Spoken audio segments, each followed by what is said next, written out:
Você conhece as principais doutrinas econômicas que existem no capitalismo? Mercantilismo, liberalismo, keynesianismo e neoliberalismo. É sobre isso que nós vamos falar agora.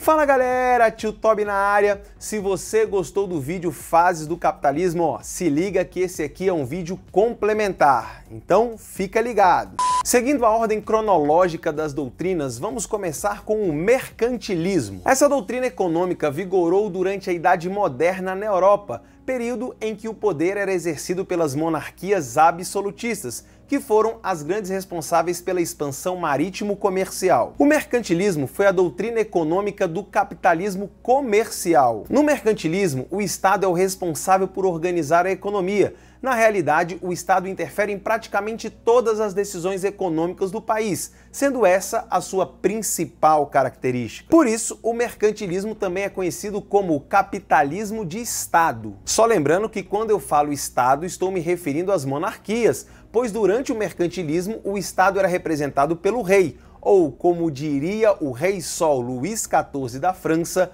o Estado sou eu. Mas afinal, quais são as principais características do mercantilismo? A primeira e principal característica eu acabei de dizer, é a interferência direta do Estado na economia. Anota isso aí, hein? Já a segunda característica é o colonialismo, ou seja, a formação de colônias a qual os europeus pudessem explorar. A terceira característica é o metalismo, que é a busca por metais preciosos, no caso, ouro e prata. A quarta característica é a balança comercial favorável. Isso significa que os países europeus estavam sempre tentando acumular capital com o comércio, mas para isso funcionar, era necessário vender o máximo possível de produtos por preços muito altos e comprar o mínimo possível por preços sempre muito baixos. Mas essa situação só foi possível graças à quinta característica, o Pacto Colonial, que significa que as colônias só podiam fazer comércio com suas respectivas metrópoles, das quais compravam produtos sempre muito caros e vendiam seus produtos sempre por preços muito baixos. O Pacto Colonial permitia o enriquecimento das metrópoles, enquanto empobrecia e condenava as colônias ao atraso econômico e tecnológico, uma vez que as colônias eram proibidas de desenvolverem suas próprias manufaturas. A sexta e última característica é a mais triste de todas. Estou falando da escravidão. Os povos nativos das colônias foram amplamente escravizados, principalmente os negros africanos, que foram trazidos para o continente americano e literalmente trabalharam até a morte para o enriquecimento dos países europeus. E aí, conseguiu entender o que é mercantilismo e quais são suas principais características? Então, conselho do Tio Toby, anota tudo aí no seu caderno.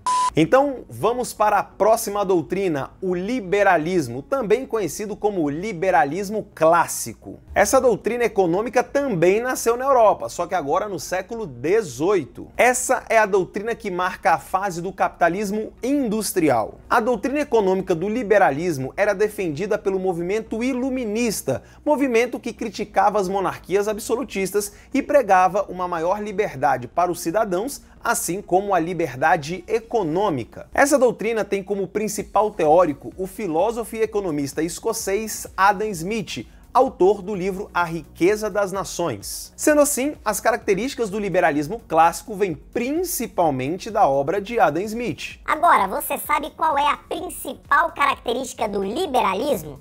Bem, se essa for a pergunta da sua prova, olha aí, é muito fácil. Lembre-se, o liberalismo prega a liberdade na economia. E para os liberais, liberdade significa ausência do Estado, ou seja, a principal característica do liberalismo é a não interferência do Estado na economia. Ué, Tio Toby, mas se o Estado não vai organizar a economia, quem vai fazer isso? Segundo Adam Smith, a economia não precisa de um tutor, uma vez que ela é regida por uma lei natural, a mão invisível do mercado. Que isso, Tio Toby? Adam Smith era espírita? Que história é essa de mão invisível do mercado? A economia deve ser organizada por um fantasma? Nada disso. Mão invisível do mercado significa que a economia vai se autogerir através da lei da oferta e da procura. Ou seja, quanto maior for a oferta de um determinado produto, menor será o seu preço. No entanto, quando a procura por um produto for maior do que a sua disponibilidade, o preço desse produto vai aumentar. Só isso. Então, recapitulando, a principal característica do liberalismo é a não interferência do Estado na economia, que se autorregulamenta através da lei da oferta e da procura. Só isso. Entendeu? Aí você deve estar pensando: se o Estado não vai interferir na economia, para que ele serve então? Para os defensores do liberalismo, o Estado deve se preocupar apenas em garantir o livre mercado e a livre concorrência, deixando que as empresas privadas prevaleçam na economia. Segundo os liberais, o livre mercado e a livre concorrência geram uma grande disputa entre as empresas que, para terem sucesso no mercado, vão vender seus produtos com qualidades cada vez melhores e preços sempre mais baixos. Com os preços mais baixos, o consumo vai aumentar, e isso vai gerar uma maior demanda para a contratação de trabalhadores, reduzindo assim o desemprego. A doutrina do liberalismo teve grande sucesso e perdurou até a grande crise econômica de 1929. Essa crise deu início a um período que ficou conhecido como a Grande Depressão. Essa crise foi causada, entre outros fatores, por uma superprodução das empresas, que levou a uma baixa vertiginosa dos preços e, consequentemente, à falência de milhares de empresas. A partir daí, muitas pessoas vão associar a essa produção descontrolada ao fato da economia estar totalmente livre, ou seja, sem nenhum controle do Estado, e vão acusar o liberalismo de ser o grande culpado pela crise. E foi por isso que o liberalismo foi substituído pelo keynesianismo. A doutrina econômica keynesiana tem esse nome pois foi proposta por um economista inglês chamado John Maynard Keynes. Sem dúvida, Keynes foi um dos homens mais influentes do século XX, pois foram suas ideias que foram adotadas por muitos governos ao redor do mundo com o intuito de livrar os países do período da Grande Depressão. Só para você ter uma noção da influência do Keynes, ele foi o responsável pela criação do New Deal, ou Novo Acordo, que o ex-presidente dos Estados Unidos, Franklin Roosevelt, adotou para tirar o país da crise econômica que teve início lá em 1929. As principais ideias de Keynes foram reunidas no livro A Teoria Geral do Emprego, dos Juros e da Moeda. Esse livro tornou-se uma espécie de manual anticrise. Mas na prática, em que consiste a teoria keynesiana? Para Keynes, o Estado deve sim intervir na economia com o intuito de garantir o welfare state, ou estado de bem-estar social. Isso significa que, para os defensores do keynesianismo, o Estado é quem deve garantir os direitos dos cidadãos, como saúde, educação, alimentação, entre muitos outros benefícios. Para Keynes, em caso de crise econômica como foi a de 1929 ou a de 2008, o Estado tem o dever de garantir o emprego dos trabalhadores, realizando, por exemplo, grandes obras públicas, como estradas, barragens, portos. Ou seja, o Estado deve gastar com infraestrutura. Mas, tio Toby, por que obras públicas ajudam na geração de empregos? As obras públicas, como as que eu citei, têm longa duração e precisam de muitos trabalhadores. Então o Estado contrata pessoas que estão desempregadas, que passam a ter um salário e voltam a poder consumir. Outra forma de promover a geração de empregos é estimular o consumo da população. Isso deve ser feito concedendo empréstimos a juros muito baixos às pessoas e reduzindo impostos das empresas para que os preços dos produtos fiquem mais baixos. Com o dinheiro dos empréstimos e os preços dos produtos mais baixos, as pessoas vão comprar mais produtos. Com mais pessoas comprando, é necessário contratar mais trabalhadores para fabricar os produtos ou atender os consumidores nas lojas, reduzindo assim o desemprego. Em outras palavras, o que o Estado precisa fazer é aumentar os gastos públicos. A doutrina keynesiana foi largamente utilizada até a década de 1970, quando a grande crise do petróleo motivou mais uma vez a mudança do padrão econômico de grande parte dos países do mundo. Surge assim o neoliberalismo.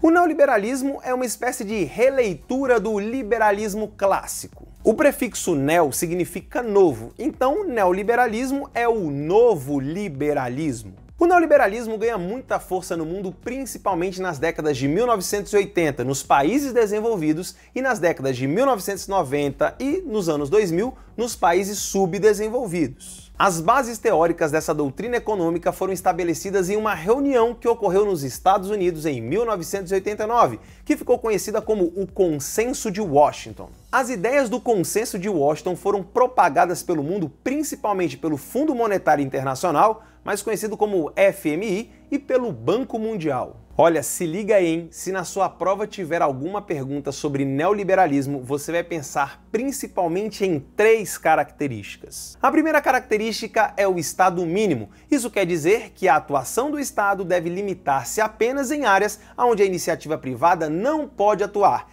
Exemplo, a polícia ou o sistema judiciário. No neoliberalismo, o Estado deve reduzir gastos com serviços sociais, como educação, saúde, mantendo sempre os gastos públicos sob controle. Olha aí já a diferença lá para o keynesianismo. O keynesianismo é para aumentar os gastos. No neoliberalismo é para manter os gastos públicos sob controle. Se liga nessa diferença. No entanto, uma vez que o Estado gastaria menos com serviços sociais, ele poderia promover uma redução da carga tributária, ou seja, menos impostos. Segunda característica, privatizações. Isso significa que o Estado deve vender as empresas públicas. Você sabe o que são empresas públicas? Empresas públicas ou estatais são aquelas que pertencem ao Estado, tipo o Banco do Brasil, a Caixa Econômica Federal, a Petrobras, entre muitas outras. Aliás, o Brasil é campeão mundial em estatais. Segundo os neoliberais, a administração pública é sempre menos eficiente do que a administração privada. A privatização promove no mercado uma maior concorrência, melhorando a qualidade dos produtos e dos serviços e também promovendo uma redução dos preços. Sem falar da grande redução da corrupção, que ocorre quase que em sua totalidade devido à participação do poder público no mercado,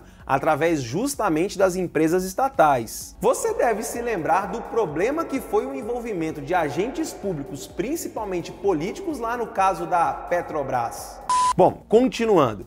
A terceira característica do neoliberalismo é o livre mercado. Isso significa que o Estado não deve intervir na economia. Basicamente, o Estado deve ser o garantidor da livre concorrência e da livre iniciativa. Em outras palavras, o Estado deve facilitar o comércio entre as empresas, mesmo que as empresas em questão estejam em outros países. Ou seja, o Estado deve reduzir e, se possível, eliminar as barreiras que dificultam o comércio. E a principal barreira existente são as elevadas taxas de impostos cobradas pelos governos. Você percebeu? Cada uma das doutrinas econômicas surge para contestar a doutrina vigente. Foi o caso do liberalismo clássico, que contesta o mercantilismo, o keynesianismo, que contestou o liberalismo clássico, e o neoliberalismo, que contesta o keynesianismo. Mas afinal, qual é a melhor doutrina econômica a ser seguida?